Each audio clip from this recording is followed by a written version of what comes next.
दोस्तों, एक लड़की जो एसडीएम के पद पर तैनात थी वो अपने ड्राइवर के साथ में एक दिन दौरे पर निकलती है। साथियों, वो रास्ते में देखती है कि एक व्यक्ति ठेले पर छोले भटूरे बेच रहा है। तो वो वहाँ अपनी गाड़ी रोकती है और अपने ड्राइवर से कहती है कि आप इस व्यक्ति से छोले भटूरे पैक करा कर लाइए। साथियों, उसका ड्राइवर वहाँ ठेले पर जाता है और छोले भटूरे पैक करा कर लाता है। साथियों, एसडीएम साहिबा उसे खाती हैं। उन्हें छोले भटूरे बहुत अच्छे लगते हैं, तो वो प्रतिदिन उस ठेले से छोले भटूरे पैक कराकर मंगाती थी और खाती थी। साथियों, वो छोले भटूरे जो बेच रहा था वो व्यक्ति कोई और नहीं, उस एसडीएम साहिबा का पति होता है, जिनका 5 साल पहले तलाक हो गया होता है। दोस्तों, वो छोले भटूरे जहाँ से मंगाती थी वो व्यक्ति कोई और नहीं, उन एसडीएम साहिबा का पति था, जिनका आज से 5 साल पहले तलाक हो गया था।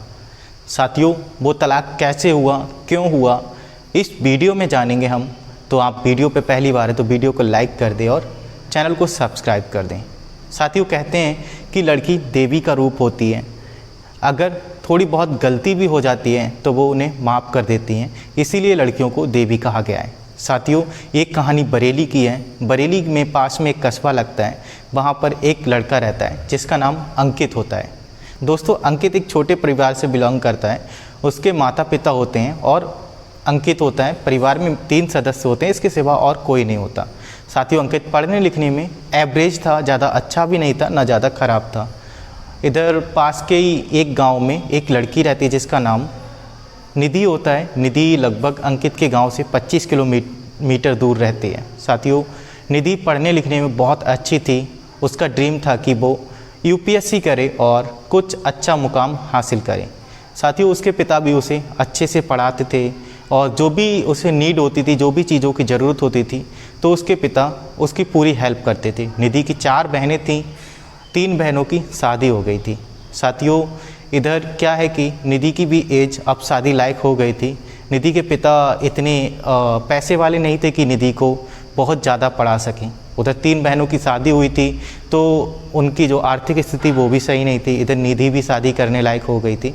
तो निधि के पिता कहते हैं कि निधि, अब आपकी शादी कर दी जाए, क्योंकि मैं भी अब कमज़ोर हो गया हूँ और ना जाने कब मेरे साथ क्या हो जाए। अगर कुछ ऐसा वैसा होता है तो फिर तुम्हारी देखभाल कौन करेगा और तुम्हारी शादी कौन करेगा।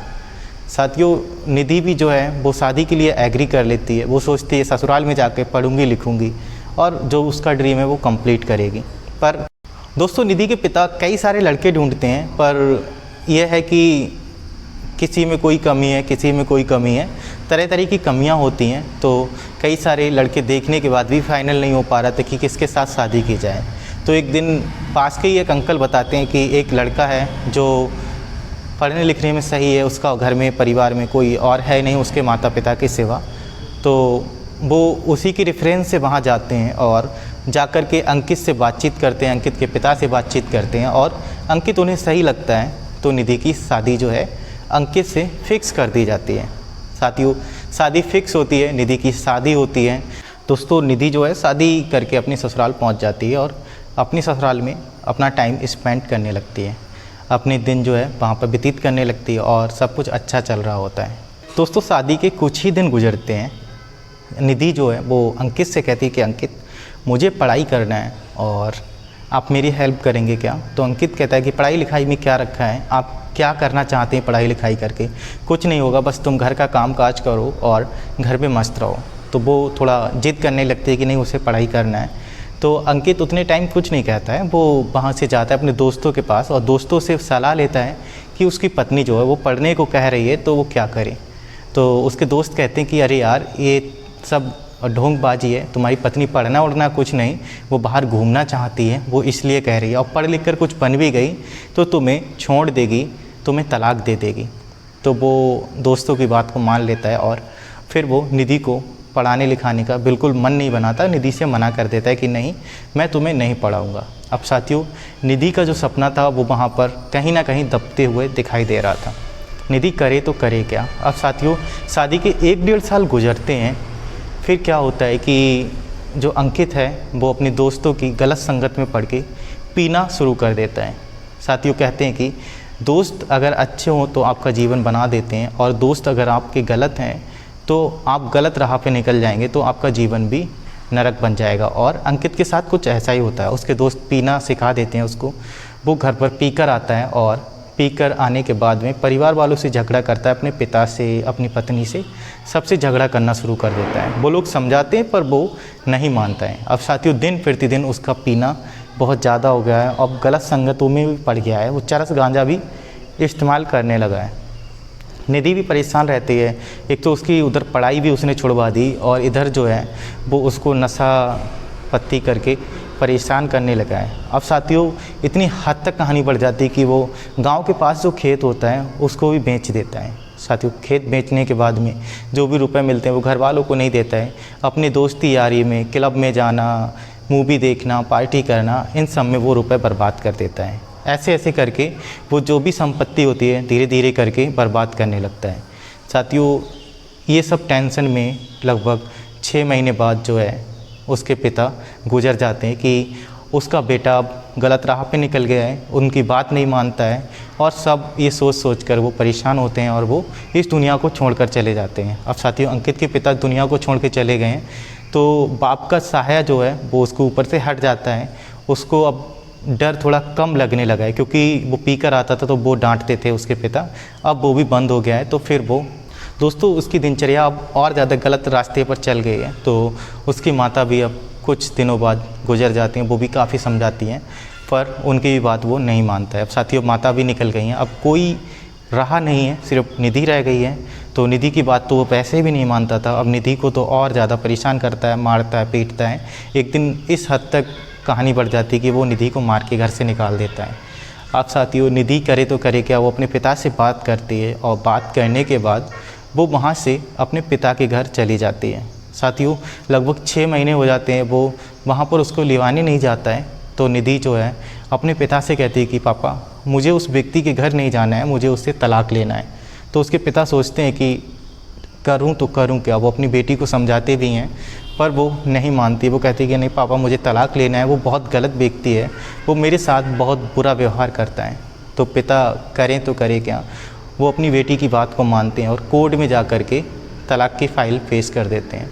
अब साथियों तलाक का केस जो है वो दर्ज करवाते हैं। दैन क्या होता है कि थोड़ी कार्रवाई होती है और 1-1.5 साल बाद उन दोनों का तलाक हो जाता है।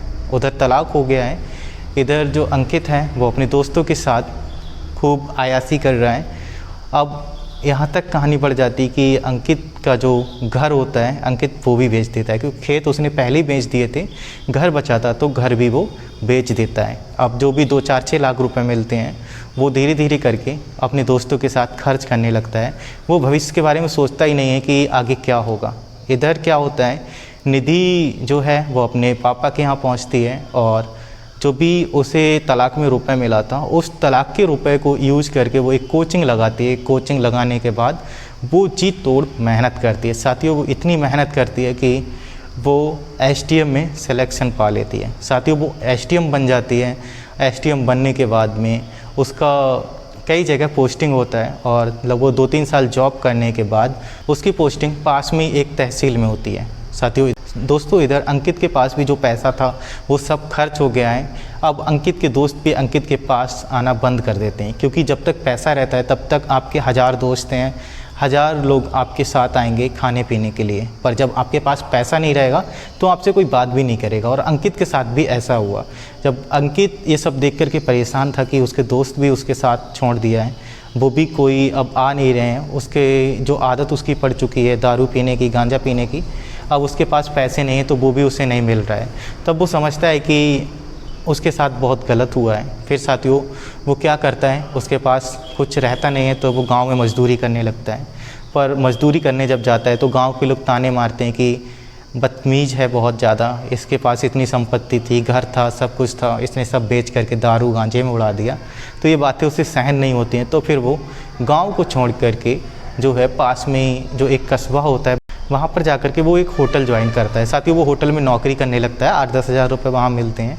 वहाँ पर क्या है कि वो छोले भटूरे का काम करता है। अब 1-1.5 साल काम करने के बाद में उसे छोले भटूरा जो है बहुत अच्छे से बनाना आ जाता है। तो साथियों वो सोचता है कि क्यों ना वो एक ठेला ओपन करे और वहीं पर छोले भटूरे बनाए। तो वहाँ पर वो एक ठेला बनवाता है और छोले भटूरे की दुकान लगाने लगता है। साथियों उसके हाथ का टेस्ट काफ़ी अच्छा होता है, तो वो अच्छे से छोले भटूरे बना करके लोगों को बेचता है। अब साथियों क्या होता है कि काफ़ी टाइम उसे हो जाता है उसे बेचते हुए, और निधि की पोस्टिंग उसी तहसील में हुई थी जहाँ वो छोले भटूरे बेचता था। साथियों निधि को बिल्कुल पता नहीं था कि यहाँ पर उसका पति भी होगा, जो तलाकशुदा पति है वो छोले भटूरे बेचता होगा। तो निधि जब भी अपने ऑफिस जाती थी तो उस ठेले से वो छोले भटूरे लेती थी, क्योंकि उसने एक बार खाया था तो उसे काफ़ी अच्छा टेस्ट लगा था, तो वो अपने ड्राइवर से वहीं से छोले भटूरे पैक करा कर खाती थी। साथियों क्या है कि एक दिन वो वहाँ से गुजर रही होती है, तो उसका ड्राइवर कहता है कि मैम जो आप छोले भटूरे खाती हो हम इस ठेले से लेते हैं। तो वो देखती हैं इस ठेले की तरफ, मास्क लगा होता है, पर वो जो है उनकी नज़र अंकित पे नहीं पहुँचती है। फिर दूसरे दिन आती हैं तो फिर वो फिर से पैक करा रही होती है वहाँ पर छोले भटूरे, तो वो देखती हैं कि वो व्यक्ति जो छोले भटूरे बना रहा है उनकी नज़र पड़ती है कि वो तो अंकित है उनका पति, पर वो सोचती हैं कि अरे वो यहाँ क्या करेगा, वो छोले भटूरे क्यों बनाएगा, उसके पास तो काफ़ी संपत्ति थी, काफ़ी धन था, तो शायद उनकी आंखों को धोखा हुआ है।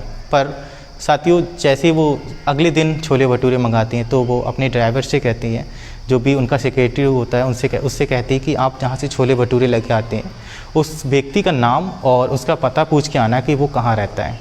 तो ऐसा ही होता है, वो छोले भटूरे लेने जाता है और नाम पता पूछता है। तो मैडम पूछती हैं कि क्या बताया उसने, क्या नाम है उसका, तो वो बताता है कि उसने अपना नाम अंकित बताया और यहाँ का रहने वाला है। उसने अपना पूरा एड्रेस दिया। दोस्तों एड्रेस सुनने के बाद में जो है एसडीएम साहिबा निधि समझ जाती कि वो उसका ही पति है जो उसने तलाक दिया था कुछ समय पहले। तो एसडीएम साहिबा अपने सेक्रेटरी से कहते हैं कि आप कल जा कर के उस छोले भटूरे वाले को बुला कर लाना और मुझे थोड़ी उससे बातचीत करनी है। तो अगले दिन जो है वो वहाँ जाता है और वो अंकित को बुला कर के लाता है। उससे कहता है कि आपको एसडीएम साहिबा ने बुलाया है, आप वहाँ चलिए, उनसे आपसे थोड़ी बातचीत करनी है। तो वो डरते डरते वहाँ जाता है। वो सोचता है कि ना जाने मुझसे ऐसी क्या गलती हुई है, क्योंकि तहसील में जो एसडीएम होता है उसकी पावर बहुत होती है। तो वो डर रहा था कि ना जाने ऐसा क्या हुआ है जो मुझे वहाँ बुलाया है, पता नहीं क्या होगा। तो वो वहाँ जाता है और गेट पर बैठ जाता है। साथियों बहुत सारे लोगों की वहाँ वो फाइल देख रही थी। तो जैसे ही उसका नंबर आता है तो वो अंदर जाता है और जो भी स्टाफ होता है वहाँ का उनको सबको बाहर कर देती हैं एसडीएम। और फिर अंकित से पूछती है कि अंकित कैसे हो। तो अंकित जब उसकी तरफ देखता है निधि की, तो अंकित एकदम आश्चर्यचकित हो जाता है। उसकी सांसें थम जाती हैं, ऊपर की सांस ऊपर, नीचे की सांस नीचे रह जाती है। साथियों वो सोचने लगता है कि आखिर ये कैसे हो सकता है। उसकी जो तलाकशुदा पत्नी वो एसडीएम बन गई है और उसे बिल्कुल पता ही नहीं था कि ऐसा भी हो सकता है। साथियों वो कुछ देर तो बिल्कुल एकदम सहमा सहमा सा बैठा रहता है, वहाँ पर डरता हुआ बैठा रहता है। फिर निधि फिर से कहती है कि अंकित कैसे हो। तो अंकित कहता है ठीक हूँ। फिर वो कहती है कि आप छोले भटूरे बेचते हैं यहाँ पर। तो वो कहता है हाँ। तो वो कहती है कि ऐसा कैसे हुआ, आप तो इतने पैसे वाले थे, आपके घर में तो सब कुछ था, फिर छोले भटूरे कैसे। तब वो पूरी कहानी बताता है कि ऐसा ऐसा उसके साथ हुआ है। फ़िलहाल वो पहले से भी जानती थी कि ये गलत रास्ते पे चल गया है। तो क्या होता है कि थोड़ी बातचीत वहाँ होती है। अंकित थोड़ा गिड़गिड़ाने भी लगता है उससे कि उसे माफ़ कर दे वो। तो वो कहती है कि ठीक है तुम घर पर आके मिलना मुझसे। वो पता देती है घर का और अगले दिन जो है अंकित उसके घर जाता है। साथियों घर जाता है। घर जाने के बाद में जो है अंकित उसके पिता से मिलता है, उसकी माँ से मिलता है निधि की, और निधि से मिलता है। तो उनकी और ज़्यादा बातचीत होती है। तो अंकित बिल्कुल ही गिरा हुआ महसूस करता है उनके सामने। तो निधि के पिता कहते हैं कि ठीक है कोई बात नहीं अंकित, हमें इस बात की खुशी है, तुमने जो किया वो सही था, पर इस बात की खुशी है कि तुम अब सही रास्ते पे आ गए हो। तुमने गलत जो भी गतिविधियाँ थी वो छोड़ दी हैं। तो इससे ज़्यादा खुशी हमें कोई नहीं है। और निधि भी कहती है कि कोई दिक्कत नहीं है अंकित, तुमने वो सारी चीज़ें छोड़ दी हैं और मैंने भी आज तक शादी नहीं की है और तुम्हारी भी शादी नहीं हुई है। तो अंकित थोड़ा सा मुस्कुराता है और थोड़ा उसके मन में अच्छी फीलिंग आती है। फिर क्या होता है दोस्तों कि निधि उसको माफ़ कर देती है, उसके परिवार वाले भी उसको माफ़ कर देते हैं। फिर वो दोनों एक साथ रहने लगते हैं। अब निधि के पास काफ़ी पैसा होता है, काफ़ी समय से वो जॉब कर रही थी। तो अंकित को एक अच्छा रेस्टोरेंट खुलवाती है और अंकित का टेस्ट तो पहले से अच्छा होता है, तो वो रेस्टोरेंट भी उसका अच्छे से चलने लगता है।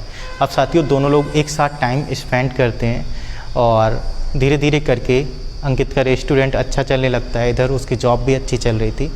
अब क्या होता है कि लगभग 1 साल बाद निधि एक बच्चे को जन्म देती है। अब बच्चा भी उनका धीरे धीरे करके बड़ा हो रहा होता है और इधर अंकित 1-1.5 लाख रुपए रेस्टोरेंट से कमाता है, उधर वो कमाती है।